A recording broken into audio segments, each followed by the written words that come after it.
Alright, so ayun mga kabiyahit, mga kasowerd, at panibagong araw at panibagong vlog na naman tayo. So marami kasing nag-PPM sa akin tsaka nagtatanong kung kamusta na ba si Loan at nasa na ba si Loan ngayon mga kabiyahe. At ngayon ay ito na yung pagkakataon at araw na para naman ipakita ko na sa inyo kung ano na ba si Loan ngayon after 1 year. Oo, tama kayo mga kabiyahe. 1 taon na po si Loan sa akin. So, pakikita ko sa inyo kung ano na bang mga napaltan ko kay Loan, kung ano na bang mga nailagay ko, at kung ano pa bang makailalagay ko kay Loan mga kabiyahe. Dahil si Loan ay ito nga po yung ating project car. Ayun, ito yung project car natin ngayon. So, nakuha ko si Loan ay March 25, 2024. Tapos ngayon ay March 25 2025. So 1 year na po si Loan. So yun mga kabiyahe, at ipapakita ko na sa inyo si Loan. So sa dashboard, ito lang, ito yung nadagdag dito kasi naglagay ako ng ito yung dashcam na Android. So naglagay din tayo dito ng mounting ng ng ating action cam. Sa dashboard naman, dito man tayo sa panel. So wala namang nabago diyan. Ito medyo yun nga, itong RPM ay minsan gumagana, minsan hindi. Pero okay lang 'yan mga kabiyahe. So ang mga sidings niya ay buo pa rin. Simula nung nakuha natin, ganun pa rin siya. Ayan mga sidings niyan hanggang sa loob. Ayan, hanggang sa loob mga kabiyahe. Hanggang dito sa likod. So kung makikita nyo, merong electric fan doon sa likod. So dapat dito siya. Kaya lang dahil nga sa malamig naman yung aircon ni Loan, ay doon ko na lang sa likod inilagay at ginawa ko na lang siyang display mga kabiyahe. At dito naman sa labas, dito naman tayo sa labas mga kabiyahe. So ayun, sa labas ay ganun pa rin naman. Ito yung ito yung trunk na medyo medyo faded na nga yung pintura. Tsaka ito sa ibabaw. At ito yung sa hood ay faded pa rin, pero sa sidings niya ay okay na okay pa rin mga kabiyahe. Makintab pa rin naman.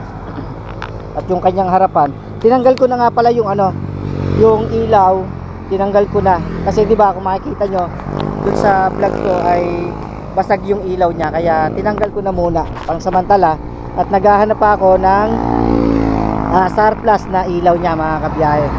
At sa makina naman, ayan, sa makina mga kabiyahe, tuyo pa rin siya, okay pa rin. EFI nga pala yan mga kabiyahe, EFI. Tapos ito yung napaltan nga pala natin nung nakaraan, itong shock mounting nito sa kaliwa, sa left side, at gawa ng bumigay na to. So ito naman sa kabila ay okay pa naman yan, okay pa.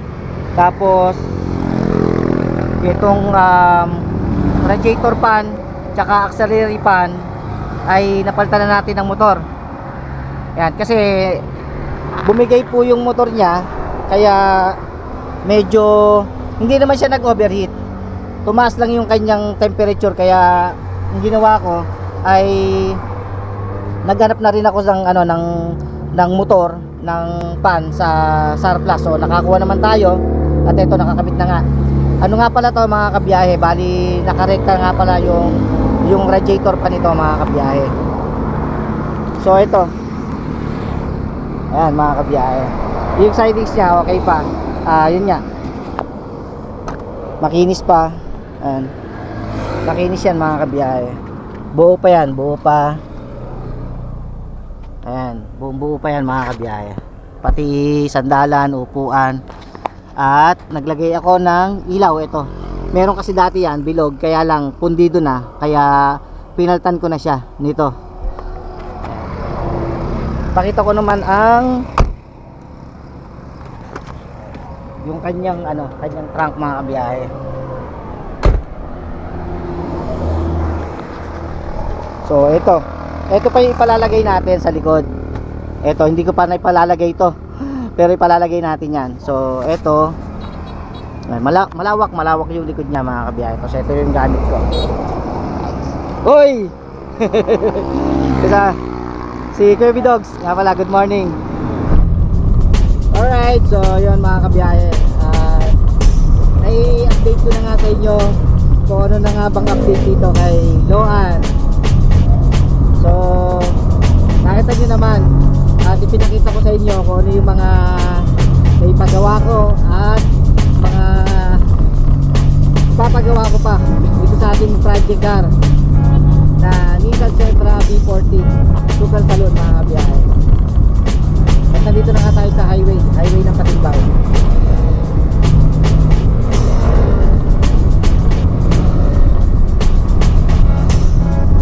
Yun nga, tulad nga na sinabi ko kanina, isang taon na po silawan sa amin dahil nakuha ko siya ng March 25 at ngayon ay March 25, 2025. Kaya isang taon na po si Loan sa amin. So after 1 year, ito na po ang itsura ni Loan. Sa mga nagtatanong sa akin at naghahanap kay Loan, bakit daw hindi ko na ipina-vlog si Loan mga kabiyahe, ang ating Nissan Sentra. Ito na nga po, sinagot ko na po yung mga tanong nyo. Kaya maraming salamat po sa pagsubaybay sa aking vlog.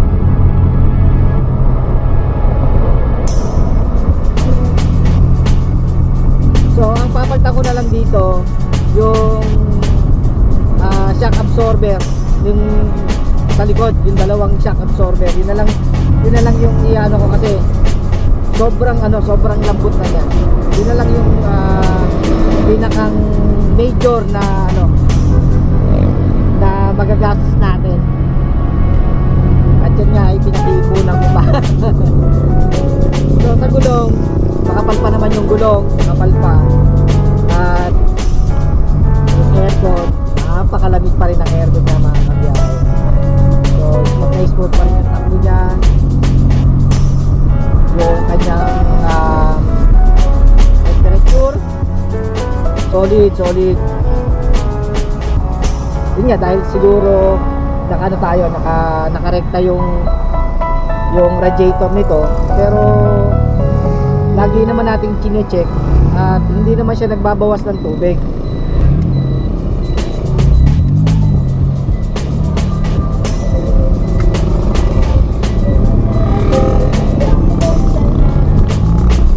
Punta tayo sa aming barangay.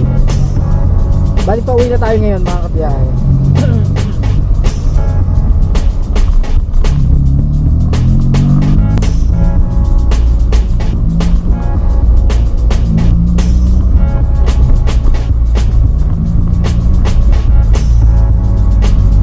Sa mga susunod na buwan ay may papagawa na natin yung nito, yung shock nito sa likod. At naghahanap lang ako sa surplus. Bali yun nga, pagka nagpapalit ako ng mga pyesa ay sa baklasan ako napunta mga kabiyahe. Sa pyesa, wala kang po problemahin sa pyesa kasi napakadaming pyesa na makukuha ka, hindi lang sa mga auto supply, kasi dito sa Santa Cruz ay napakarami din ng mga baklasan ng mga old school, yung mga may edad na sasakyan. So itong sasakyan nga natin na si Loan ay 97 model, kaya talagang may kaidara na talaga. Kaya yon, kada may papalitan akong pyesa ay laging sa surplasan o kaya sa baklasan, doon ako napunta mga kabiyahe. Siyempre pumipili rin naman ako ng yung magiging maayos pa, tulad nga nung pinalitan ko nga nung bearing nga nung aircon, nung compressor, ay hindi ka naman makakabili